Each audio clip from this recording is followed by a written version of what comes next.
This is a solemn but a glorious hour. I only wish that Franklin D. Roosevelt had lived to witness this day.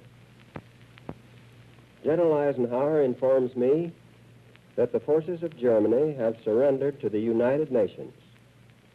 The flags of freedom fly all over Europe.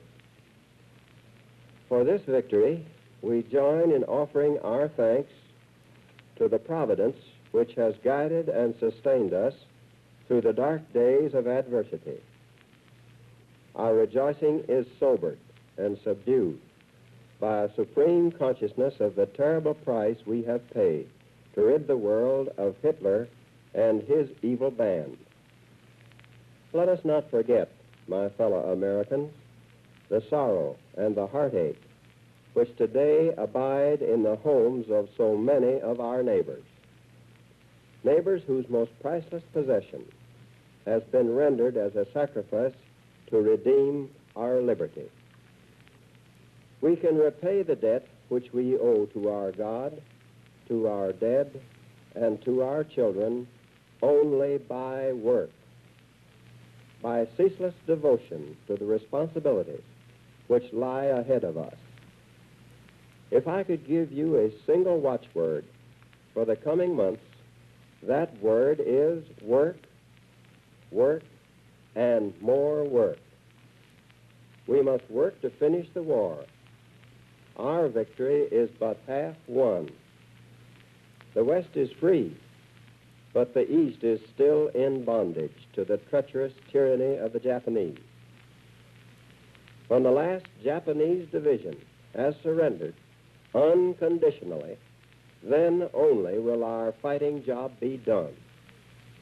We must work to bind up the wounds of a suffering world, to build an abiding peace, a peace rooted in justice and in law.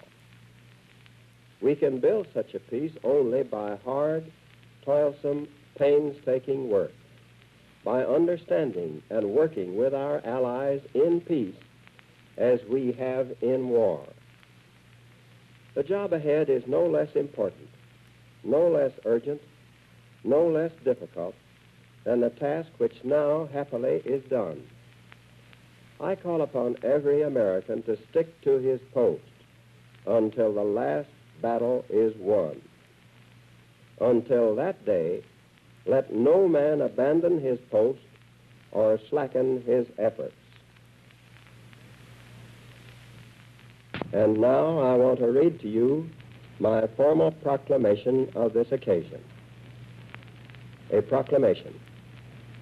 The Allied armies, through sacrifice and devotion, and with God's help, have wrung from Germany a final and unconditional surrender. The Western world has been freed of the evil forces which for 5 years and longer have imprisoned the bodies and broken the lives of millions upon millions of freeborn men. They have violated their churches, destroyed their homes, corrupted their children, and murdered their loved ones. Our armies of liberation have restored freedom to these suffering people, whose spirit and will the oppressors could never enslave. Much remains to be done. The victory won in the West must now be won in the East. The whole world must be cleansed of the evil from which half the world has been freed.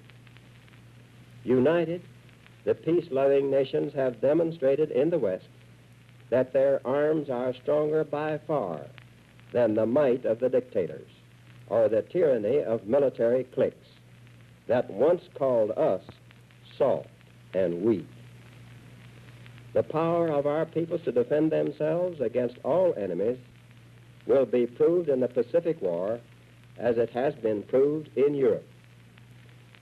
For the triumph of spirit and of arms which we have won, and for its promise to the peoples everywhere who join us in the love of freedom, it is fitting that we as a nation give thanks to Almighty God, who has strengthened us and given us the victory. Now, therefore, I, Harry S. Truman, President of the United States of America, do hereby appoint Sunday, May 13th, 1945, to be a day of prayer.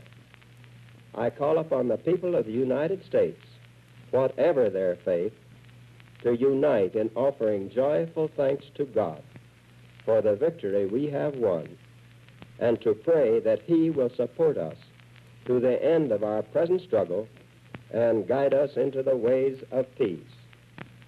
I also call upon my countrymen to dedicate this day of prayer to the memory of those who have given their lives to make possible our victory.